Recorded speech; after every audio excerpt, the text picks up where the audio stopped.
반갑습니다. 오늘도 새벽 돌베개에 나오신 모든 성도님들을 주님의 이름으로 환영합니다. 주의 은혜로 우리 모두가 또 수요일을 이렇게 살아갈 수 있게 되었는데요. 오늘도 요한계시록 말씀 함께 묵상하고 또 이 말씀을 갖고 이 하루도 잘 살아가는 우리 모두가 되면 좋겠습니다. 오늘 우리에게 주시는 하나님의 말씀은 요한계시록 1장 10절로 15절까지의 말씀입니다. 주님의 날에 내가 성령에 사로잡혀 내 뒤에서 나팔 소리처럼 울리는 큰 음성을 들었습니다. 그 음성은 이렇게 말하였습니다. 내가 보는 것을 책에 기록하여 7교회 곧 에베소와 서머나와 버가모와 두아디라와 사데와 빌라델비아와 라오디게아의 교회로 보내라. 그래서 나는 내게 들려오는 그 음성을 알아보려고 돌아섰습니다. 돌아서서 보니 7금 촛대가 있는데 그 촛대 한가운데 인자와 같은 분이 계셨습니다. 그는 발에 끌리는 긴 옷을 입고 가슴에는 금띠를 띠고 계셨습니다. 머리와 머리털은 흰 양털과 같이 또 눈과 같이 희고 눈은 불꽃과 같고 발은 풀무불에 담구어낸 놋새와 같고 음성은 큰 물소리와 같았습니다. 아멘. 오늘은 요한계시록 1장의 말씀을 갖고 이런 예수님이 지금 우리 곁에 계십니다. 이런 예수님이 지금 우리 곁에 계십니다. 라는 제목으로 함께 하나님 말씀을 나누도록 하겠습니다. 복음을 전하다가 반모섬에 갇힌 사도 요한에게 놀라운 환상이 임하게 되는데 바로 그 장면을 기록해 놓고 있는 말씀이 바로 오늘의 본문입니다. 요한은 그날을 주님의 날이라고 명명합니다. 그 이유는 그날에 주님을 보았기 때문이고 그가 본 그 환상의 주인공이 바로 주님이시기 때문입니다. 물론 여기서의 주님은 예수 그리스도를 뜻하는 것이지요. 어느 날 주님의 날에 성령에 사로잡힌 사도 요한은 등 뒤에서 들려오는 큰 소리를 듣게 됩니다. 그리고 그 음성을 듣게 되는데 그 내용은 다음과 같은 것입니다. 내가 보는 것을 책에 기록하여 7교회에 보내라. 즉 사명을 받은 것이지요. 이에 놀란 사도 요한은 음성이 들려오는 곳을 향해서 돌아섭니다. 그리고 돌아선 그는 큰 음성의 말씀처럼 7교회에 전해야만 할 놀라운 광경을 보게 되지요. 돌아서서 보니 7금 촛대가 있었습니다. 그리고 그 촛대 정중앙에 인자와 같은 분이 계셨습니다. 바로 예수 그리스도를 뜻합니다. 요한계시록의 가장 앞에 이 말씀, 요한계시록의 이 말씀의 주인공이 누구인지를 그대로 드러내고 보여주는 환상이 바로 오늘의 말씀입니다. 우리가 함께 묵상하고 있는 요한계시록의 중심이 무엇입니까? 그것은 다름 아닌 예수 그리스도입니다. 요한계시록 1장 1절은 이렇게 시작이 되지요. 이것은 예수 그리스도의 계시입니다. 여기서 의는 두 가지 의미를 갖고 있습니다.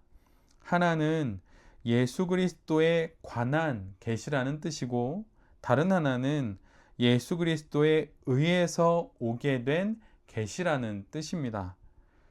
즉 예수 그리스도가 요한계시록에서의 그 계시의 내용이고 동시에 그 계시의 전달자라고 하는 것이지요. 이를 통해서 우리가 알게 되는 중요한 내용이 있습니다. 즉 요한계시록은 종말의 사건에 대한 예언과 또 재앙과 심판에 대한 경고가 아니라 예수 그리스도에 의한 예수 그리스도에 관한 말씀이라는 것입니다. 즉 요한계시록의 모든 말씀은 예수 그리스도에 초점이 맞춰져 있다는 것이에요. 그런데 사실 우리 모두는 요한계시록 안에 있는 암호와 같은 많은 상징들과 우리의 호기심, 또 흥미를 끄는 사건들, 우리의 상상력을 불러일으키고 때로는 두렵게 하는 내용들에 마음을 쉽게 빼앗깁니다. 그래서 요한계시록의 핵심 초점이 예수 그리스도라고 하는 사실을 잊어버리고 이러한 주변의 것들에 마음을 쉽게 빼앗기게 되는 것이죠. 그렇다면 이 모든 사건들은 어떤 역할을 하는 것일까요? 이 모든 것들은 요한계시록의 중심인 예수 그리스도를 설명하는 데 필요한 경우에 한해서 사용되어지고 있는 것입니다. 즉, 사건이 아니라 예수 그리스도가 우리가 요한계시록을 묵상하면서 집중해야 되는 그러한 내용이라고 하는 것입니다. 일곱 촛대의 정중앙에 예수 그리스도가 계시듯 그렇게 요한계시록의 중심에 예수님이 계신 것입니다.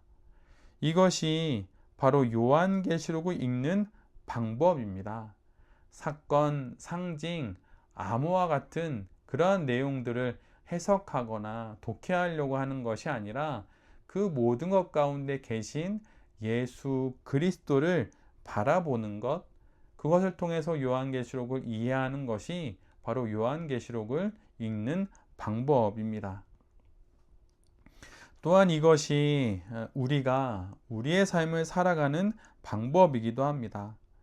우리는 살아가면서 인생 속에 여러 일들과 사건들, 사연들과 경우들을 만납니다. 그렇지만 그 모든 것들은 우리 인생의 핵심이 아닙니다. 물론 무시할 것은 아니지만 그것이 우리 인생의 중심은 아니라는 것이죠. 우리 인생의 중심은 예수 그리스도입니다. 바로 이 초점을, 이 안목을 놓치지 않고 끝까지 살아가는 것이 바로 신앙 인생입니다. 우리가 이 땅의 삶을 살아가면서 여러 사건과 사연들을 만나며 마음이 흔들리고 또 우리의 영혼의 시선들이 그것에 빼앗길 때마다 우리 인생의 중심, 온 역사의 중심이 바로 예수 그리스도라고 하는 것을 기억하면서 우리에게 주어진 이 인생을 잘 살아가는 우리 모두가 되어야 할 것입니다. 오늘 본문 후반부를 보면 사도 요한은 환상 가운데 예수 그리스도의 장엄한 모습을 보게 됩니다. 그가 본 예수님의 첫 모습은 발에 끌리는 긴 옷을 입고 가슴에 금띠를 띠고 있는 것이었습니다. 의복은 그의 역할을 보여줍니다. 사도 요한이 본 예수님의 모습은 어떤 역할인가요? 바로 제사장입니다. 제사장은 우리를 하나님과 대면하게 해주고 또한 하나님께 우리를 연결시켜주는 역할을 합니다. 즉, 예수님께서 하나님과 우리들을 하나로 묶고 있는 것입니다. 그 다음으로 보게 되는 것은 예수님의 머리와 눈입니다. 흰 양털과 같고 눈과 같이 흰 머리와 불꽃 같은 눈을 봅니다. 이것이 의미하는 것은 예수님의 순결함과 정결함 그리고 거룩함을 뜻합니다. 그 다음으로 보게 된 것은 다니엘서에 나오는 것과 아주 유사한 모양인데 풀무불에 달구어낸 노쇠와 같은 것으로 만들어진 발을 보게 됩니다. 노쇠는 청동을 말하는데 이것은 철과 구리를 합친 것입니다. 철은 강하지만 녹이 스는 약점이 있고 구리는 녹슬진 않지만 쉽게 휘어지는 그러한 약점이 있습니다. 그런데 이런 둘을 풀무불에 달구어 합쳐서 만들어내는 것이 바로 놋입니다. 그러면 어떻게 될까요? 그러면 철과 구리의 약점이 서로 보완되어서 강점만 남게 됩니다. 이는 예수 그리스도가 서 계신 땅, 즉 그분의 통치가 이루어지는 세상이 놋새처럼 흔들리지 않는 토대 위에 세워져 있음을 말씀하는 것입니다. 그리고 그 뒤에 나오는 것은 예수님의 음성인데 그 음성은 큰 물소리, 많은 물소리와 같다고 말합니다. 어떤 존재의 위엄을 드러내는 가장 대표적인 것은 바로 음성입니다. 예수 그리스도의 모습에 걸맞는 위엄과 권세가 바로 그분에게 있음을 바로 이 큰 물소리와 또 많은 물소리와 같은 그 음성으로 드러내어 보여주는 것이지요. 그 위엄 앞에 우리가 할 수 있는 것은 크신 그분에게 영광과 찬송을 올려드리는 것 뿐입니다. 여기까지가 예수님의 존재에 대한 내용이라면 그 뒤에는 예수님이 하시는 역할을 보여줍니다. 예수님은 오른손에 7뼈를 쥐고 계셨습니다.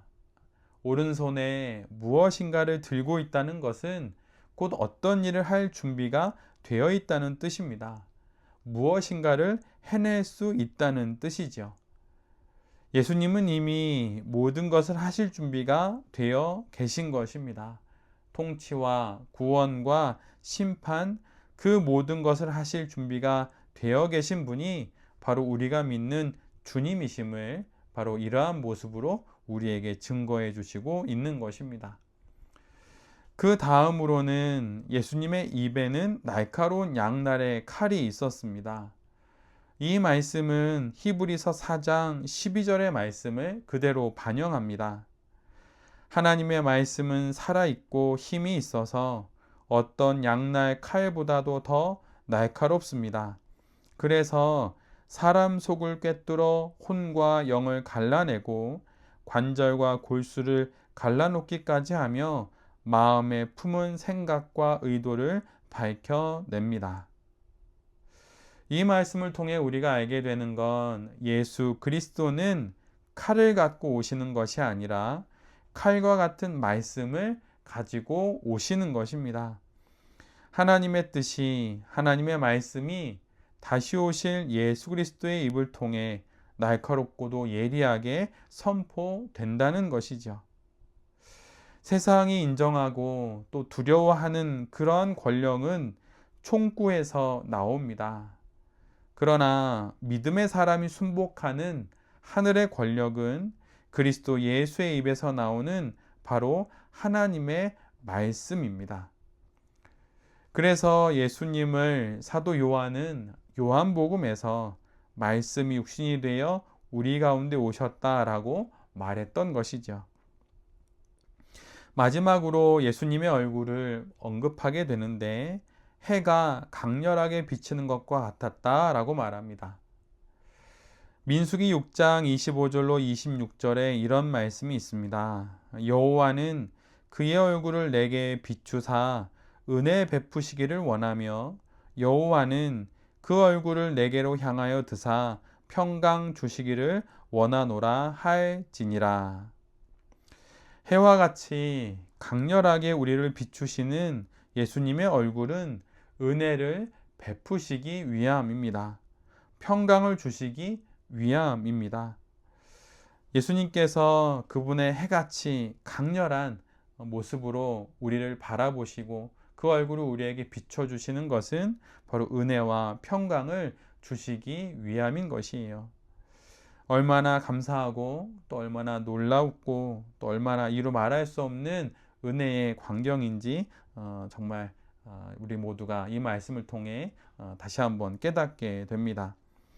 오늘도 바로 이런 예수님께서 우리 곁에 계십니다. 우리에게 은혜 베푸시기를 원하시고 평강 주시기를 원하시는 그 예수님께서 오늘 우리와 함께 하신다는 이 사실을 기억하고 이 여름의 한날도 그 예수님과 함께 또 우리에게 주어진 일들을 잘 감당하면서 또 이 하루도 잘 살아내는 새벽 돌베개의 모든 성도님들과 또 이 말씀을 전하는 제 자신이 될 수 있기를 간절히 기도드립니다. 아멘. 기도하겠습니다. 주님, 우리 모두가 요한계시록의 말씀을 온전히 바르게 이해하고 그 유익을 누리기를 소원합니다. 우리를 놀라게 하는 모든 사건과 상징들, 때론 겁나고 이해하기 어려운 말씀들의 중심과 핵심이 예수 그리스도임을 기억하겠습니다. 이 말씀을 통해 예수 그리스도를 더욱 깊게 알게 되기를, 또한 만나게 되기를 간절히 소원합니다. 주님, 놀라우신 분, 어미로우신 분, 능력과 권세가 가득하신 분, 그 예수님이 지금 우리 곁에 계심을 보게 하시니 또한 감사합니다. 그 예수님과 함께 오늘도 당당히 힘내어서 잘 살아가겠습니다. 주님 인도하여 주시고 또한 도와 주시옵소서. 이 모든 말씀 예수 그리스도의 이름으로 기도드립니다. 아멘.